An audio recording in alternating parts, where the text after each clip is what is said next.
শিলহাকৰ উচ্চাৰিত লোকৰ বিননি কান্দোনৰ ৰোল হয়তো কোনেও পাহৰিব পৰা নাই। হয়, আমি ক'ব বিচাৰিছোঁ মহানগৰীৰ শিলহাকৰ কথা। শিলহাকত বসবাস কৰা শ শ পৰিয়ালক চৰকাৰ তথা প্ৰশাসনে চলাইছিল উচ্ছেদ। কিন্তু সেই উচ্ছেদস্থলীত এতিয়া চৰকাৰ তথা প্ৰশাসনে কৰিছে কি? শিলহাকত এতিয়া ৰাজ্য চৰকাৰে নিৰ্মাণ কৰিব এখন আটকধুনীয়া পাৰ্ক।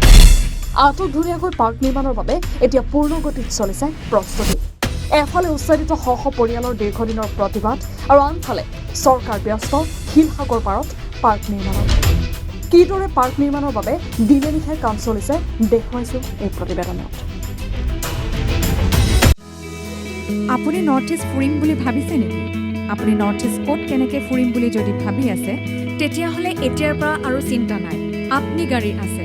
আপনি গাড়ী এটা নিৰ্ভৰযোগ্য টেক্সি সেৱা প্ৰতিষ্ঠান, য'ত দক্ষ টুৰ গাইডছ লৈ আপুনি ঘূৰিব পাৰিব আৰু লগতে আপুনি ডমেষ্টিক বা ইণ্টাৰনেশ্যনেল পেকেজেছ আৰু ফ্লাইট, বাছ, ৰেলৱে বা হোটেল বুকিঙৰো সুবিধা পাব।